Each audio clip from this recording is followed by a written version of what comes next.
Hola, hola, buenas noches, bienvenidos. ¿Sí me escuchan? Sí, maestra, sí se escucha. Sí, maestra, se escucha. Gracias, bienvenidos a esta nueva sesión de la materia de filosofía, donde, bueno, pues vamos nuevamente a conocer por ahí otros grandes pensadores según, pues ya cada tipo de filosofía.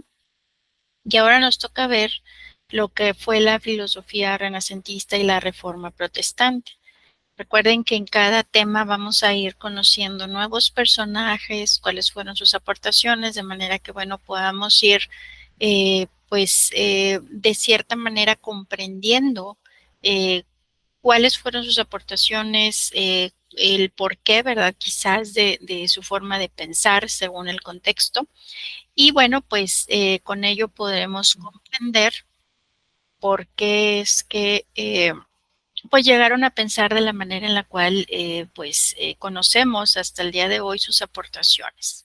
Entonces, bueno, pues vamos a dar inicio a nuestra sesión. Esta sesión, les recuerdo, está siendo grabada para todos aquellos que no se puedan conectar en, en este horario y les va a ser compartida asimismo por medio de la plataforma. De igual manera también esta presentación que vemos en pantalla se les va a compartir para que la tengan como material de apoyo para aquel que la quiera descargar. Entonces, bueno, pues vamos a dar inicio a nuestra sesión. Déjenme me paso acá a la presentación y vamos a ver nuestra agenda del día de hoy. Bueno, pues vamos a tratar de ver, vamos a hacer una pequeña introducción en torno a este tema que vamos a ver el día de hoy, vamos a explicarlo y también, bueno, como en todas las ocasiones, si el tiempo nos lo permite, estaremos realizando la dinámica de repaso porque, pues, como siempre, al final de la explicación siempre les comparto un pequeño video que he seleccionado para, pues, según el tema que vayamos abordando, según algunos de los principales, pues, filósofos que veamos en cada uno de los temas, de manera que, bueno, pues, es alguno de los videos que selecciono, pues, me parecen interesantes para ahondar un poquito más en relación, pues, a cada uno de esos principales filósofos que considero, bueno, pues, podemos por ahí comprender un poco más en cuanto a su filosofía. Y bueno, pues ver en la parte de seguimiento académico qué actividad se espera ustedes estén realizando en esta semana, la semana del 2 al 8 de octubre. Hay que recordar que, bueno, pues ya la siguiente semana se abre lo que es el examen parcial por lo cual, bueno, pues como quiera vamos a tener una sesión de repaso y bueno, pues hay que ver que, pues vamos a ver en la sesión de la próxima, que es para el examen parcial, un repaso de todos estos temas, de manera que, bueno, pues los invito, ¿verdad?, a que asistan, porque ahí vamos a estar viendo un temario, hacer también prácticas, ¿verdad?, dinámicas, de forma que, bueno, pues esto sea un poquito más dinámico, ¿verdad?, en relación a repasar, pues todos estos temas que va a llevar el examen parcial. Y bueno, pues igual la bibliografía la van a tener en la presentación que les va a ser compartida por medio de la plataforma. Entonces, bueno, déjenme, me regreso porque todavía están ingresando a la sesión. Perfecto, muy bien. En esta ocasión, como les comentaba, vamos a ver el desarrollo propiamente de la filosofía renacentista, que fue también de la Reforma Protestante, el cual se dice que fue un movimiento religioso que llevó pues a un cisma a la Iglesia Católica. Vamos a ver que el nacimiento de la filosofía renacentista pues lleva a la desintegración de ese pensamiento teocéntrico. Recordemos que en esta filosofía que acabamos de ver, pues ya se hablaba, ¿verdad?, que el pensamiento estaba, digamos, centrado básicamente en Dios, ¿verdad? En ver cómo poder definir qué era Dios, quién era Dios, encontrar su definición, su forma digamos, todos los filósofos trataban de comprender básicamente, pues, qué era o quién era, ¿sí? Tratar de encontrar esa verdad. Ahora, en esta filosofía, pues el ser humano pasa a un primer plano. Se van a exaltar, vamos a ver que se van a exaltar muchas de sus cualidades, se va a establecer que se está plenamente capacitado, que el ser humano es libre, que no tiene un cierto límite intelectual y que es dueño de su destino, es decir, que tiene una autonomía moral. Entonces se va a ver que se apuesta mucho por el método científico, que bueno, pues es otra de las características de la filosofía renacentista. Y esto pues está muy vinculado a la difusión del pensamiento racional. Surge pues una gran curiosidad por la ciencia, la cual, bueno, pues impulsa el desarrollo de ese método científico y la revolución científica. Y bueno, pues el cientificismo, ¿verdad?, se impone como ese ideal de conocimiento y de progreso para la humanidad. De esta manera, bueno, pues es que se ve que se dieron numerosos avances en medicina, en biología, física, anatomía y astronomía. Y bueno, pues al establecerse que el individuo es un ser autónomo, pues también se defiende la idea de que a nivel político no debe de ser tutelado, es decir, la autonomía política. Así, bueno, pues surgen grandes pensadores que van a reflexionar sobre el modelo de Estado y la política. Y también, bueno, pues otra de las características de la filosofía renacentista, pues fue todo el estudio del arte, de esa proporción espacial, de la luz, de la anatomía, de la simetría, en donde, bueno, pues por ello es que podemos ver obras que se destacan de Botticelli, de Leonardo da Vinci o bien de Miguel Ángel. ¿Okay? Entonces, bueno, pues damos inicio a lo que es la definición del Renacimiento. Y bueno, pues aquí vemos que es esa corriente de pensamiento que pues estuvo comprendida en el periodo 15 y 16, a partir de la cual, bueno, se produce un cuestionamiento en torno a la posición ocupada por el individuo. Esto en pos, bueno, de colocarlo en el centro del universo. Mientras, bueno, pues como veíamos, los filósofos del medievo desarrollaron sus planteamientos desde una perspectiva que se conoce como teocéntrica. Aquí los renacentistas pues son esencialmente antropocéntricos. Comparten una visión del mundo, lo que se conoce como humanismo, ¿verdad? Es decir, ya no es Dios en el centro, sino que ahora es el ser humano, el sujeto, ¿verdad?, de estudio, al cual, bueno, pues ya todos los pensamientos se van a abocar, ¿verdad? Entonces, las propuestas de los filósofos humanistas se centran básicamente en esa supremacía de la razón sobre la fe, el interés también, bueno, pues por culturas grecolatinas también, promoción de diferentes lenguas vernáculas y crítica sobre todo a los planteamientos pues en este caso de Aristóteles.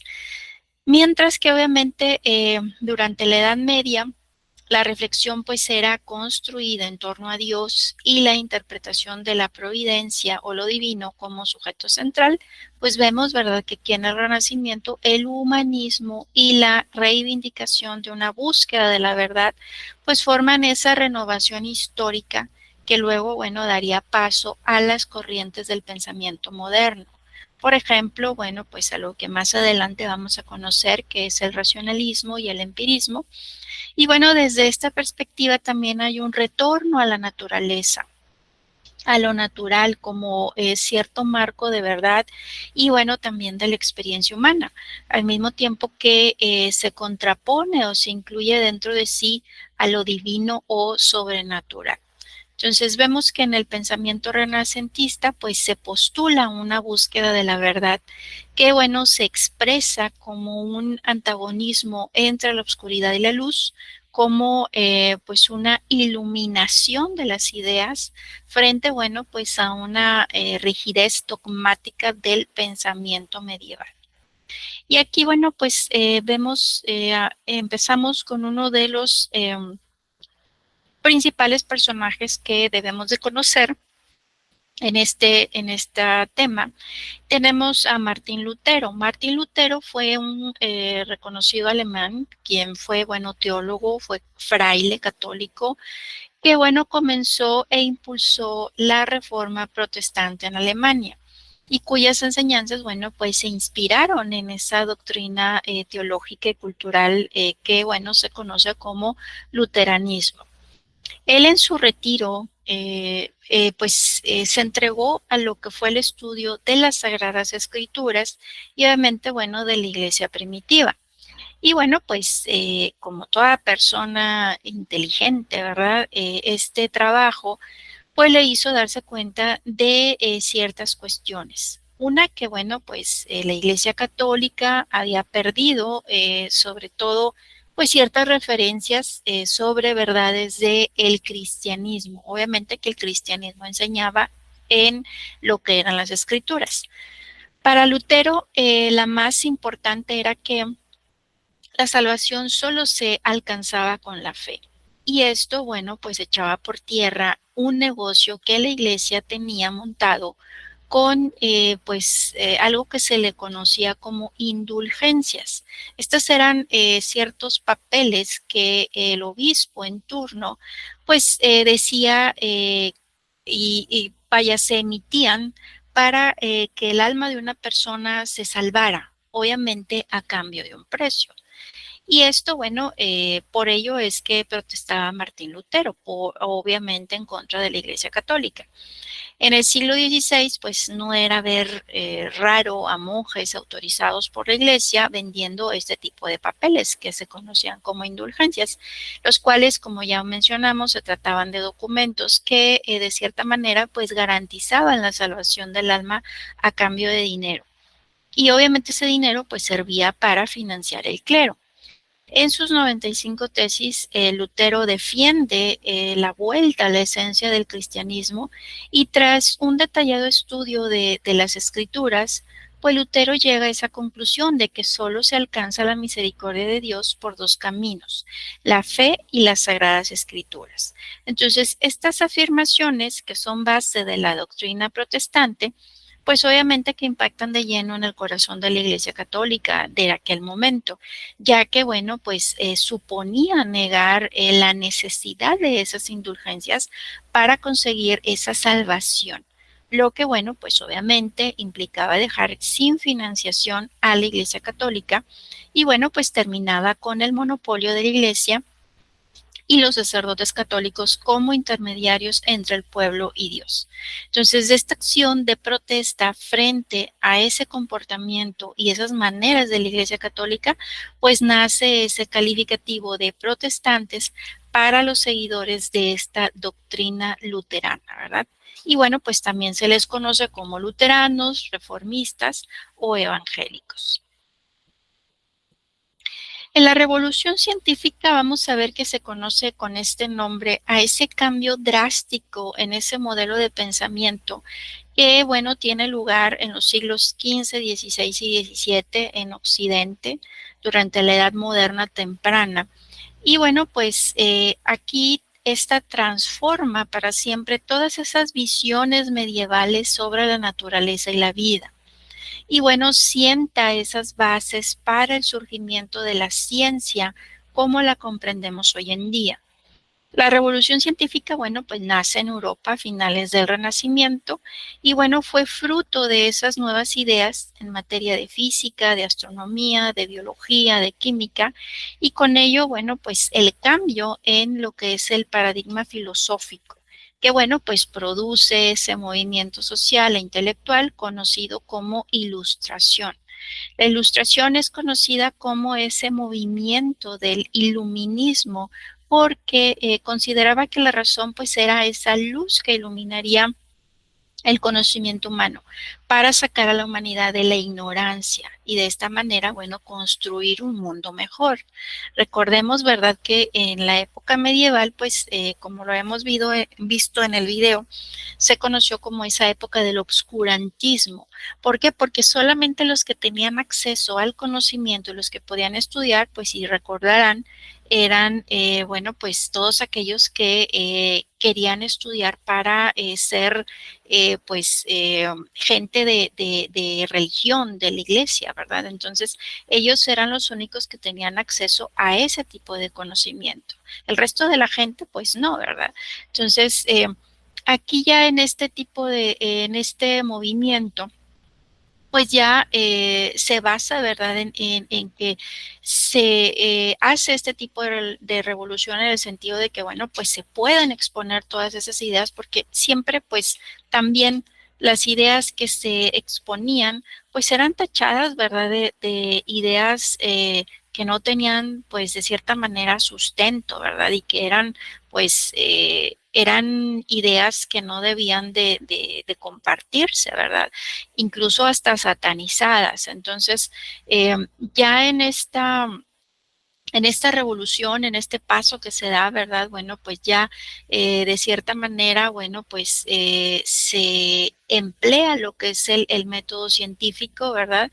Y bueno, pues ya se le conoce a este siglo, bueno, pues el siglo de las luces, porque bueno, pues ya básicamente se considera que la razón es la que va a iluminar pues ese conocimiento que el ser humano busca y que trata obviamente de compartir con la humanidad para, bueno, construir un mundo mejor. Y si se fija, pues también se sigue peleando por ello, ¿verdad? Por compartir ese conocimiento, porque, pues como saben, el conocimiento es poder. Este es otro personaje interesante, Galileo Galilei, fue un astrónomo, físico, músico, matemático, ingeniero italiano. Y es pues ese gran ejemplo del hombre renacentista. Y bueno, pues él estuvo dedicado por igual a las artes, a las ciencias. Fue un importante observador astronómico, para lo cual, bueno, pues mejoró mucho lo que fue la fabricación de los telescopios y es un célebre, es muy célebre por su apoyo determinante la que fue la formulación copernicana del sistema solar. Él es considerado pues el padre de la física moderna. Por su parte, Nicolás Copérnico, bueno, pues él también fue matemático, fue físico, fue un clérigo católico polaco, quien dedicó pues gran parte de su vida también a la astronomía y reformuló, bueno, a su manera la teoría heliocéntrica del sistema solar, formulada pues inicialmente por Aristarco de Samos. Aquí vemos que con la publicación de su obra, bueno, sobre el movimiento de los astros, pues da inicio a la revolución científica, contraviniendo, bueno, pues siglos de repetición del modelo geocéntrico aristotélico. Este también es uno de los pues principales, ¿verdad? Grandes pensadores. Bueno, pues en la parte de política, fue un filósofo político, abogado y escritor inglés, Francis Bacon, quien, bueno, él fue considerado el padre del empirismo filosófico y científico. Él describe y sienta las bases para la construcción de lo que es el método científico experimental y es uno de los grandes pioneros del pensamiento moderno y, bueno, de los primeros ensayistas de Inglaterra. Él tiene pues da a conocer su obra conocida como la Nueva Atlántida, la cual, bueno, pertenece a ese tipo de obras conocidas como utopías clásicas de la historia del pensamiento. Y aquí, bueno, pues la obra de Francis Bacon posee un gran interés dentro de lo que es el género debido a que, además de sus valores, su autor pues es un filósofo eminente, obviamente, y su obra, bueno, pues habla sobre una isla, un paradigma de comunidad donde, pues, de la mano de la ciencia reina todo lo que es la concordia y lo que es la felicidad. ¿Qué se conoce como utopía? Bueno, pues las utopías son una especie de plan, de proyecto, de sistema ideal de gobierno en el cual, bueno, pues se concibe una sociedad perfecta y justa, donde, bueno, pues todo discurre sin conflictos y en armonía.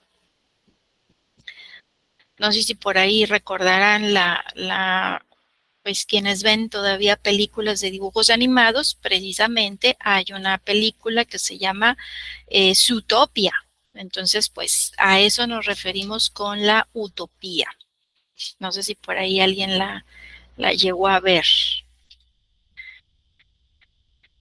Tomás Moro, bueno, pues este también fue un personaje, fue un político, un teólogo, humanista, abogado, escritor, traductor y poeta inglés.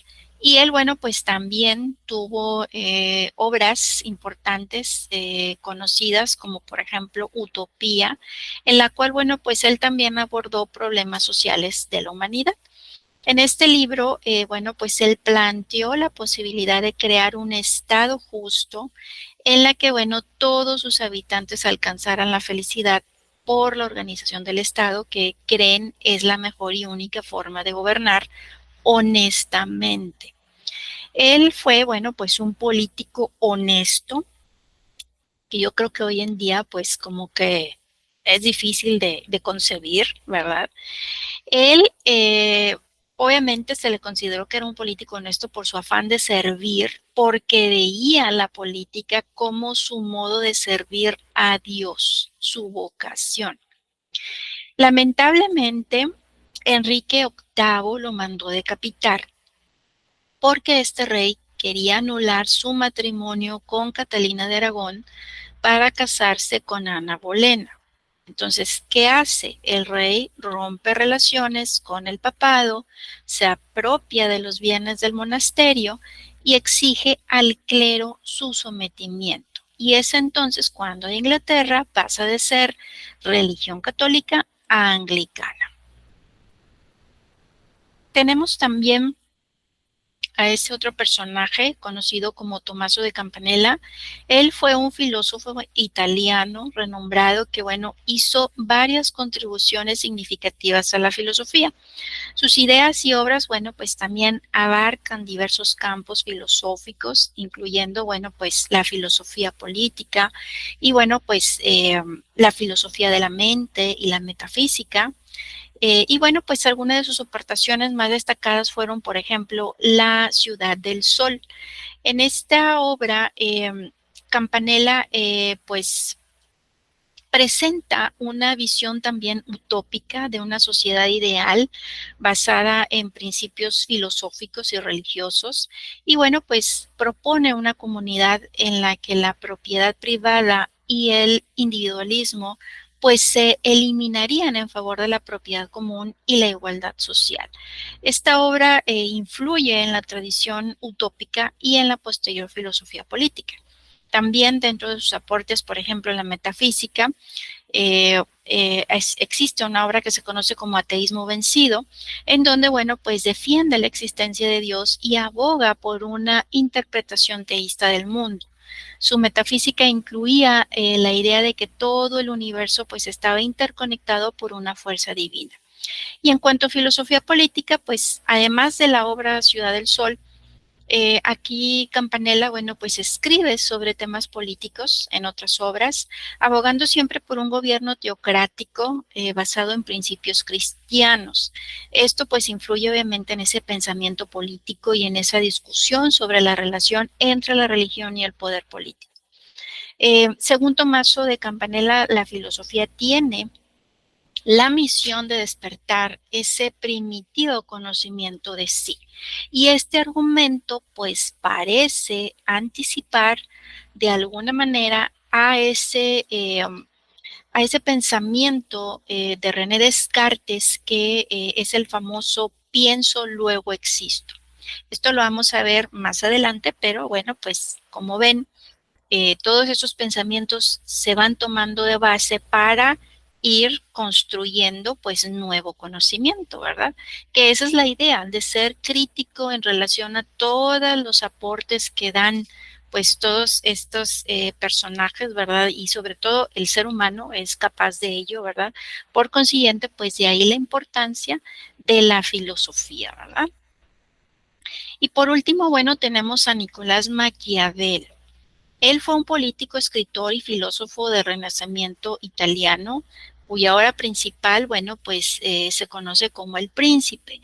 En esta obra él analiza ese perfil psicológico que debe de tener, pues, el príncipe, ¿verdad? Pues aquel tipo de gobernante y bueno, ¿cuáles debiesen de ser las virtudes humanas que deben de, pues, de tener esta figura política, ¿verdad?, en su ejercicio de gobierno? Aquí Nicolás Maquiavelo concluye que, pues, este personaje, ¿verdad?, al cual denomina príncipe, debe de aparentar poseer ciertas cualidades, es decir, debe de ser capaz de fingir y de disimular muy bien y subordinar pues todos los valores morales a la razón del Estado, encarnado obviamente en su persona. El Príncipe, esta obra, pues es una especie de manual de instrucciones sobre cómo es que se debe de ejercer el poder de una manera eficiente. Entonces, bueno, pues a él se le debe el término de maquiavélico. Este término, bueno, pues está cargado de muchas connotaciones negativas, pero lo cierto es que, bueno, él se refiere, ¿verdad? O supo entender con gran lucidez y debido a sus propias malas experiencias, pues todo lo relacionado al mecanismo del poder. Entonces, a menudo, bueno, pues fue acusado de cínico, fue un gran observador de la naturaleza humana y muy honesto al escribir no sobre cómo debería de ser el ejercicio del poder, sino sobre cómo era en realidad. Entonces, aquí vemos que Maquiavelo, bueno, sostuvo que los hombres en el poder deberían de ser juzgados por los resultados obtenidos y si estos no se alcanzaban, bueno, los medios que haya utilizado para, pues, poder llevar ese resultado, pues, no debían de juzgársele por ello, ¿verdad? Vamos a ver este pequeño video en el cual les voy vamos a ver precisamente este personaje que se me hace muy interesante y conocer sobre todo en relación a a cómo es que él llegó a observar y a conocer un poco más de su obra. Vamos a ver si tenemos audio. Perfecto. Déjenme aquí cierro pantalla para centrarnos en el video.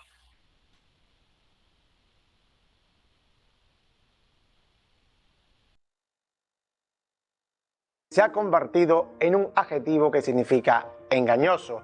Si encendemos la televisión o leemos las noticias, en mayor o menor medida sus ideas siguen siendo usadas para manipularnos. Hoy vamos a ver a Maquiavelo, un autor necesario para conocer la realidad política y, en cierto modo, la esencia humana.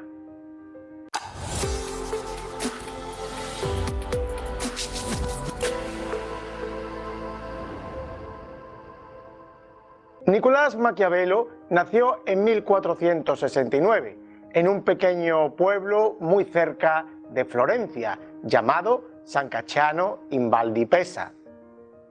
Pertenecía a una familia de ascendencia nobiliaria, empobrecida ya por esas fechas.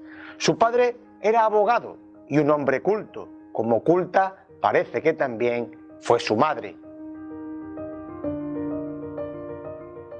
Poco sabemos de su infancia. Se formó en retórica, gramática, latín y literatura, conociendo seguramente a los autores clásicos y aprendiendo la historia de Roma y de Grecia.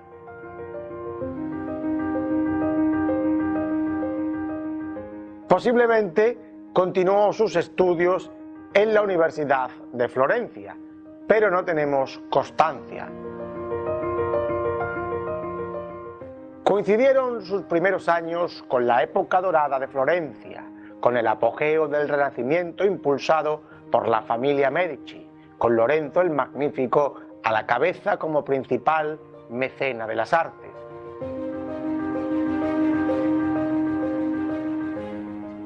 Eran estos los días de esplendor de Botticelli, de Miguel Ángel o de Leonardo da Vinci. Pero ante aquella sociedad refinada, amante del mundo clásico, de lo pagano y del deleite de los sentidos, pronto se alzó una voz fanática y puritana, premonitoria de las reformas eclesiásticas que habían de venir años más tarde. Era la voz del monje dominico Savonarola, que desde su púlpito de San Marcos o desde Santa María arremetía contra el comportamiento pecaminoso e inmoral de Florencia y de toda Italia. El flanco de sus críticas eran los nobles, con los Medici a la cabeza, pero tampoco vaciló en atacar al Papa Inocencio VIII o Alejandro VI por tener comportamientos pecaminosos. El protagonismo de Savonarola tiene su punto máximo en 1494, cuando el paso del rey francés por Florencia, Carlos VIII, que se dirige a invadir Nápoles, provoca levantamientos en la ciudad que terminan con los Medici siendo expulsados del poder. Se proclama entonces una república, donde Savonarola es elegido líder, actuando de forma vehemente contra todo aquello que sonase a herejía y haciendo quemas públicas de objetos pecaminosos. Es famosa la llamada Hoguera de las Vanidades de 1497, donde hasta el propio Botticelli llegó a arrojar a las llamas cuadros de temas clásicos.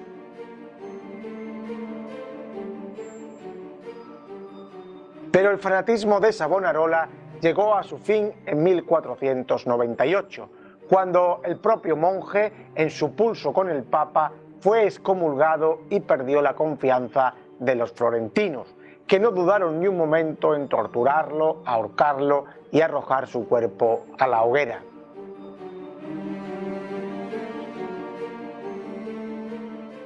El año de la muerte de Savonarola, Maquiavelo entra a formar parte de la administración política de Florencia, realizando durante los siguientes años tareas importantes como embajador o diplomático ante la Santa Sede, ante el emperador Maximiliano I de Alemania o ante el rey de Francia Luis XII. Estos servicios políticos de máximo nivel influirán de una forma decisiva en la composición de sus obras literarias años más tarde. Tras la abolición de la República Florentina y la vuelta de los Medici al poder en 1512, Maquiavelo cae en desgracia y es apresado y torturado, acusado de conspiración, pero consigue salvar su vida gracias a la intervención del Papa León X.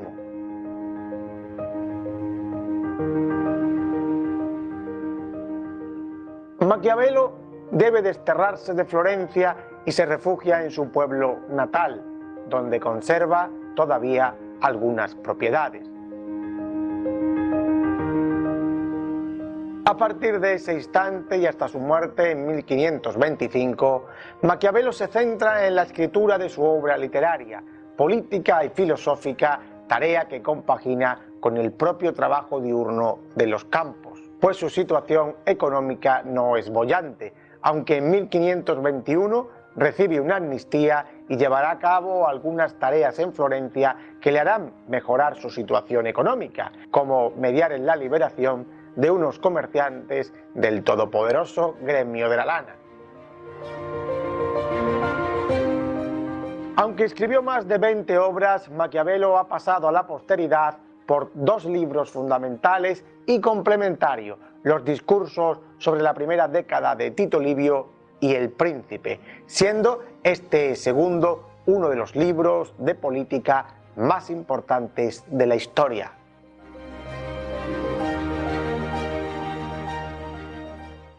El Príncipe posiblemente fue escrito en 1513 y en un intento por congraciarse con el poder reinante en la Florencia de esos días, Maquiavelo le dedicó la obra al gobernante Lorenzo de Medici, al que insta al final del escrito a encabezar la tarea de unificar Italia y convertirse en el gran líder que el país necesita.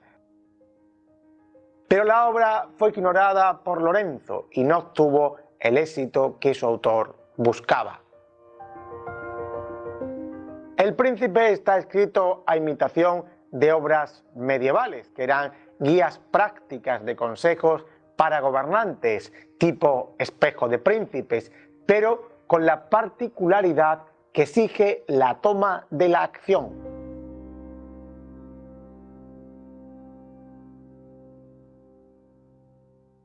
¿Qué es lo revolucionario de su pensamiento? ¿Por qué es tan importante? Digamos que el gran aporte de la teoría de Maquiavelo es su sentido práctico de la política, despojada de toda la moral tradicional y centrada en términos realistas. La filosofía de Maquiavelo no expone una república al estilo platónico o un modelo ideal como Tomás Moro, sino que se centra en la crudeza del poder político. Maquiavelo impregna su obra del carácter científico que predomina en el Renacimiento. Es el equivalente político de Galileo o de Copérnico en la ciencia. Su pensamiento es igual de revolucionario o incluso más, pero conserva de clásico el método retórico y un fin de utilidad, esto es, hacer que Lorenzo aplique lo que él teoriza para liberar a su amada patria de los bárbaros, como los discursos retóricos también perseguían un fin en los receptores. La obra no debe solamente entenderse como un tratado científico y objetivo, sino como un discurso con todas las pautas de la retórica grecorromana, donde el carácter pasional está muy presente. Por tanto, ese carácter científico también choca un poco con lo pasional. Maquiavelo fundamenta sus postulados en la propia historia, en datos comprobables por el lector. Sus fuentes argumentales son los gobernantes griegos, persas, romanos, pero también la historia medieval y la de su propio tiempo, entre los que destacan los ejemplos de César Borgia o el rey español Fernando el Católico. Para Maquiavelo, el líder debe garantizar la seguridad y el bienestar de su pueblo, más que las costumbres morales o la religión. Y es aquí donde Maquiavelo se separa por completo del pensamiento medieval, caracterizado por la supremacía de la Iglesia católica y por el cumplimiento de la doctrina cristiana. Maquiavelo abogó por la separación de la Iglesia y el Estado, a pesar de ser religioso, y por la república como forma de gobierno preferible a la monarquía o a la aristocracia. El gobierno ideal los pone Maquiavelo en sus comentarios a Tito Livio, decantándose por la República Romana, donde la participación de los ciudadanos es fundamental. Eso sí, afirma que es preferible que el poder recaiga en un solo hombre. Esta república, como aconsejaba también en El Príncipe, solo se sostendrá si, como los romanos, el gobernante cuenta con un ejército propio. Con esta afirmación, Maquiavelo aboga porque Florencia no dependa de los ejércitos mercenarios que campan por Italia en estas fechas y que tan pronto apoyan a uno como se pasan al bando enemigo si éste paga más, sube la paga. El florentino parte de que el ser humano es egocéntrico por naturaleza y carente de virtudes que va adquiriendo al vivir en sociedad, pues éstas son necesarias para el bien común. Es por tanto el ser humano un ser moldeable y egoísta, abocado a provocar conflictos constantemente. El gobernante debe lograr ante todo el bienestar del Estado, aunque para ello emplee acciones no consideradas moralmente aceptables, como el engaño o las intrigas. Al gobernante se le juzgará por los resultados, no por los medios que emplea. De ahí se dedujo la frase que él nunca escribió, pero que resume en buena medida una parte de su pensamiento: el fin justifica los medios. Aunque Maquiavelo es cristiano, no es la virtud del cristiano la que debe tener el líder, sino la virtud para elegir lo útil y conveniente, la valentía, la disciplina o la capacidad de organización son o deben ser otras de sus virtudes. Así, el buen gobernante tiene que abandonar todo idealismo moral a la hora de llevar a cabo una empresa y centrarse solo en la utilidad y el bien de su pueblo. Maquiavelo expone que la conspiración es la esencia de la vida política, exigiendo secretismos, intrigas, conspiraciones y engaños. Aunque estas cualidades pueden ser detestables en la vida particular, son necesarias para el bien común y su empleo por parte del líder es tolerable, aunque nos mienta o incumpla la palabra dada. Pero no es justificable cuando el gobernante las convierte en un fin en sí mismas, mirando por los intereses personales y no por el bien del pueblo. Al líder hay que juzgarlo solo por el beneficio que aporta al Estado.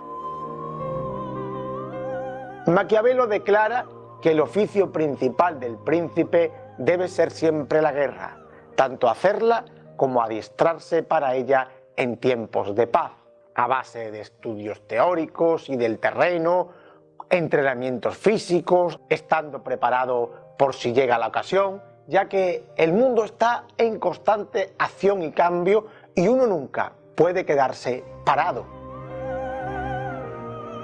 Maquiavelo justifica así también el uso de la violencia. Uno no puede matar porque sí de forma individual, pero sin embargo, desde la perspectiva de la guerra es tolerable e incluso la historia muestra que se alaba al buen guerrero, al que mata, asesina en favor del Estado o del bien común.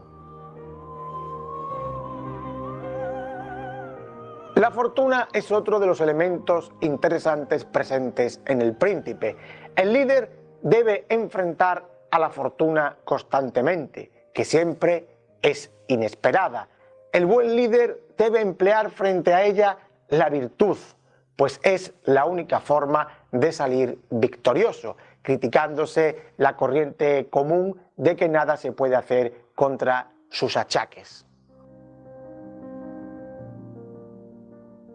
Otra cuestión que toca Maquiavelo es si es preferible que el príncipe sea amado o temido. El florentino la resuelve afirmando que lo ideal es que fuera las dos cosas, pero como eso en la vida real es imposible, se prefiere que el príncipe sea temido, porque así muestra la historia que han sido los líderes más provechosos para el bien común. En el capítulo 8 del Príncipe, uno de los más criticados desde la perspectiva de la moral, Maquiavelo aconseja al gobernante que llegue al poder que cometa todos los crímenes que sean necesarios de una sola vez, poniendo como ejemplo el próspero gobierno del tirano de Siracusa, Agatocles.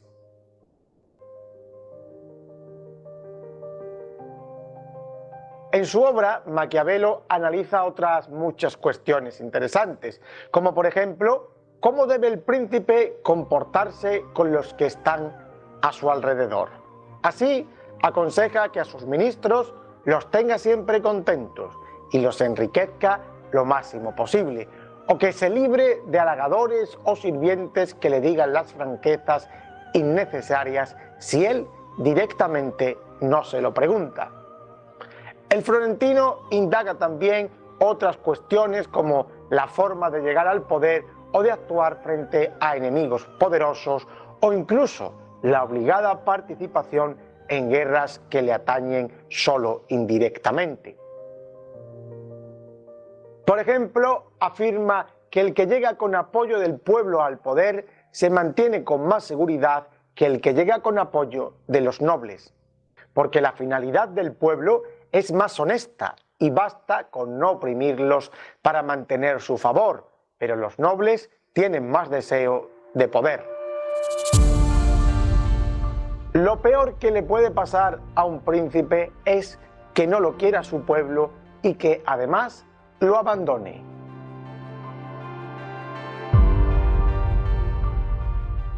El capítulo final del Príncipe, que muchas veces se ignora, es capital para comprender su intención. Sin este final, perdemos la verdadera esencia del tratado. En él, Maquiavelo, siguiendo las partes del discurso retórico, llega a la exhortación y anima a Lorenzo de Medici a emprender la conquista de toda la Italia de antaño. Aquí vemos claramente lo que el florentino pretendía con su libro, el deseo de una Italia unida, libre del enemigo bárbaro, lo que no se conseguirá hasta siglos más tarde. El Príncipe, aunque pronto prohibido por la Inquisición, no tardó en convertirse en uno de los libros más influyentes de los siglos venideros, pues grandes líderes militares lo tuvieron como obra de cabecera estudiando cada una de sus frases. Ahí tenemos los ejemplos clásicos de Napoleón, Carlos V, Cromwell o el propio Benito Mussolini.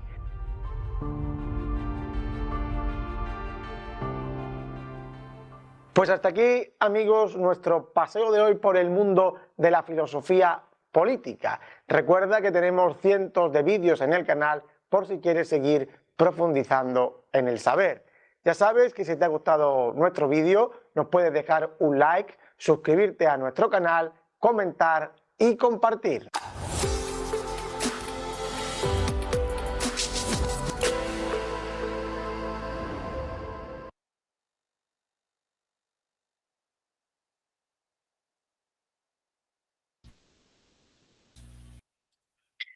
Pues, ¿qué les pareció este video? Muchas verdades, ¿no?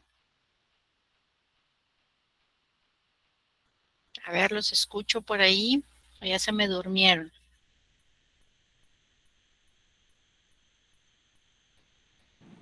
No, maestra, aquí estamos. Lo que me llamó la atención es que comentaba que esa frase no la dijo precisamente él. Sí, está bueno, maestra, está bueno el tema. Así es, no la dijo precisamente él, se le atribuye porque, bueno, pues recordemos que en esa obra habla en torno a que no se le debía de recriminar pues a esa figura política que se tenía, ¿verdad?, como gobernante, que en este caso pues eran los príncipes, y que pues que no se le recriminara la forma en la cual consiguiera el objetivo, ¿verdad? Pero es que se decía que el fin, pues, justificaba los medios, ¿verdad? Pero no sé si notaron, ¿verdad?, que muchos de esos puntos podemos, ahora de cierta manera comprendemos el actuar de muchos políticos, Sí, ¿no? como el que dijo, de que, o sea, cuando la gente llega al poder porque lo pone el pueblo, duran más tiempo que cuando lo ponen lo que viene siendo, o sea, los fines, por ejemplo, los fines políticos o así.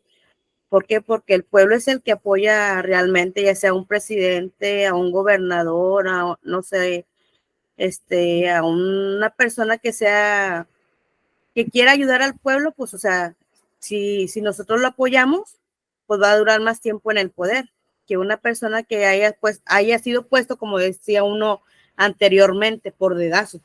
Así es. Interesante, ¿no? Ver que muchos de sus pues de su forma de pensar en cuanto a lo que se conoce como filosofía política, bueno, pues hoy en día vemos vigentes esas ideas y pareciera que muchos políticos pues han tenido de cabecera esa obra, ¿verdad? Entonces, bueno, pues de ahí vamos viendo y vamos conociendo por qué suceden las cosas, por qué son como son. Ahí nos damos una idea, ¿ok? Bueno, pues espero que se suscriban ahí. Luego les voy a compartir el enlace de estos canales que me parecen muy interesantes para aquel que quiera por ahí, pues conocer un poquito más y que tenga oportunidad, sobre todo para eh, ver los videos, pueda ingresar y Por, conocer un poquito más de este, información. por ¿No? ejemplo, maestra, un ejemplo muy grande es el de los otomanos, que cuando en los tiempos de los 500, así cuando estaba el rey Suleimán, bueno, Suleimán, que sea que el que ascendía al poder tenía que matar a todos sus descendientes para que no lo pudieran derrocar. Esa era también otra forma de, como lo que dijo Maquiavelo, o sea, si vas a matar a uno, mejor de una vez mátalos a todos para que no te derroquen, por decir así.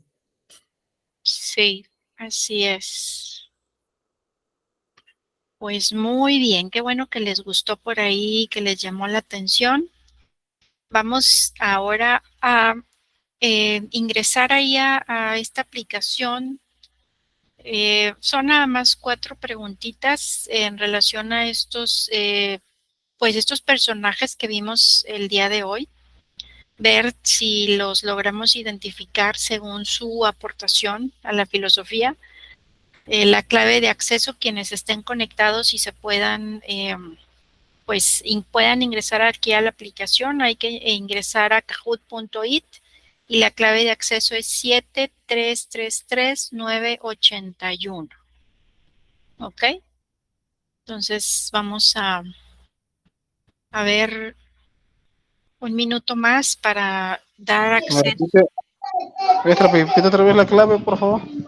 Sí, 7333981. Ahí voy. Ahorita voy a andar otra vez. Clave 7 y luego 333981.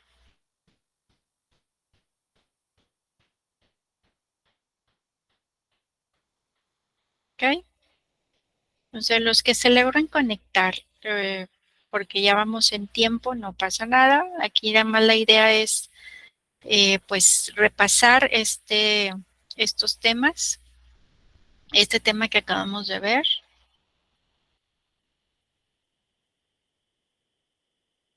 Y los que no se puedan conectar, bueno, pues en la siguiente ocasión será. en los siguientes temas. Muy bien, bueno, pues empezamos con los que están para continuar con nuestra agenda y poder ver todos los temas. Voy a dar inicio. Recuerden que es por tiempo. Son nada más 4 preguntitas. Los demás pueden contestar por medio del chat.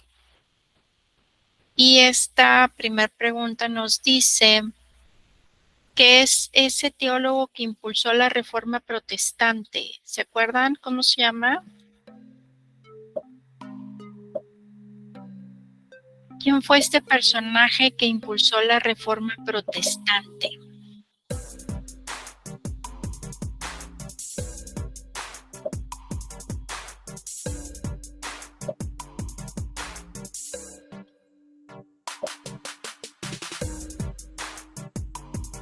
¿Se acuerdan? Por ahí vamos a ver acá en el chat.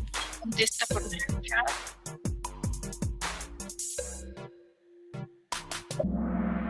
Martín Lutero. Así es, Martín Lutero. Vamos a ver la siguiente.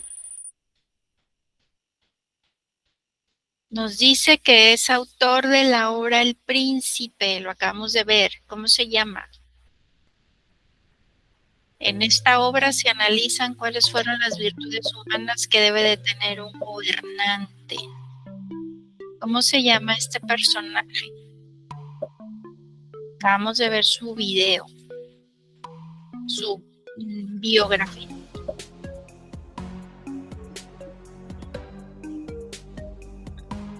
Nicolás Macabeo.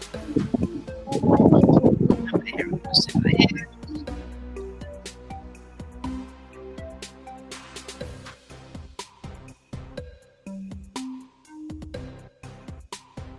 Vamos a ver qué dicen los que están aquí conectados en la aplicación.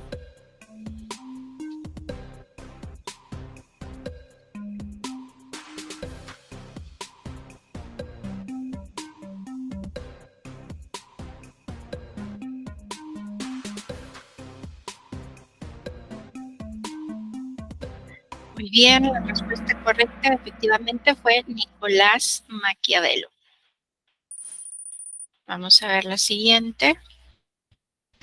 Nos dice que se conoce así al cambio drástico en el modelo de pensamiento, el cual sentó bases para el surgimiento de la ciencia. ¿Cómo se le llamó a este cambio drástico en la forma de pensar, el cual sentó esas bases para que surgiera la ciencia? Revolución científica. Vamos a ver qué nos dice por acá.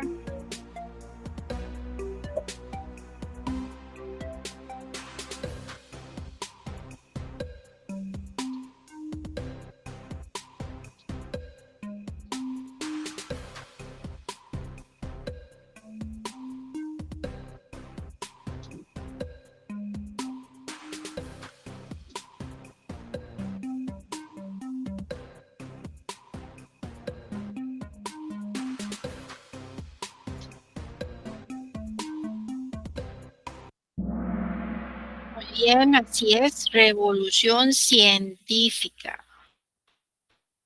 Perfecto. Y vamos a ver la última. Son representantes de la revolución científica.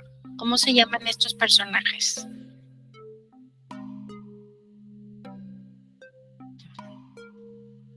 Martín Lutero y Nicolás Copérnico.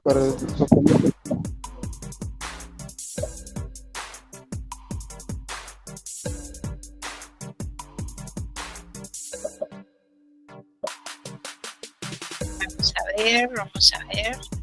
No, no. Es Tomás Campellano y Nicolás Maquiavelo.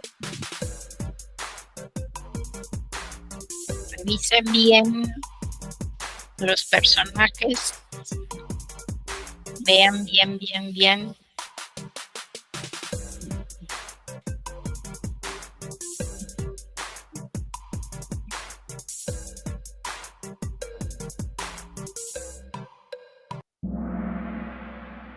Así es, estaban Nicolás Copérnico de este lado izquierdo, lado derecho, Galileo Galilei. ¿Sale? Perfecto. Bueno, pues vamos a ver entonces quiénes lograron la mayoría de puntuación.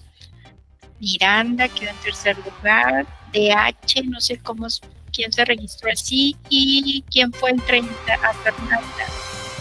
Fernanda. Muy bien, perfecto. Y quedaron pues también en los primeros Idalia y Liz. Muy bien, pues muchas gracias por su participación. Felicidades a los que lograron por ahí estar en los primeros lugares. Vamos a continuar ya para finalizar con nuestra presentación. ¿Qué nos toca hacer en esta semana? Pues un cuestionario de 10 preguntas. La fecha límite es de entrega, tienen toda esta semana y como fecha límite el domingo 8 de octubre. Y bueno, pues este cuestionario hay que leer el libro base, el libro de filosofía. Las páginas que tienen que leer son de las 118 a las 123. Asimismo, bueno, pues revisar los videos que se les comparten en la plataforma para que, bueno, puedan contestar correctamente ese cuestionario. No sé si tengan hasta aquí alguna duda. ¿Todo bien, chicos? ¿Chicas? ¿Todo bien? ¿Todo bien? Todo bien, maestra. Gracias. Todo bien, gracias. Perfecto. Bueno, pues les recuerdo que esta presentación les va a ser compartida por medio de la plataforma y bueno, pues de antemano les agradezco mucho su asistencia a esta sesión. Cualquier duda que les surja, recuerden que estoy a sus órdenes por medio de la plataforma, por medio del mensajero o por medio de correo electrónico. Les deseo que tengan una excelente semana y bueno, pues nos vemos en la próxima sesión. Gracias. Gracias, maestra. Gracias, Hasta maestra. luego. Bonita Gracias, noche. profe. Hasta luego, bonita noche. Excelente inicio de semana, maestra. Igualmente, Nora. Hasta luego. Bye. Bye.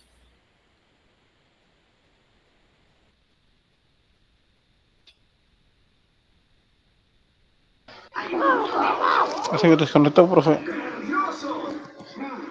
Ve.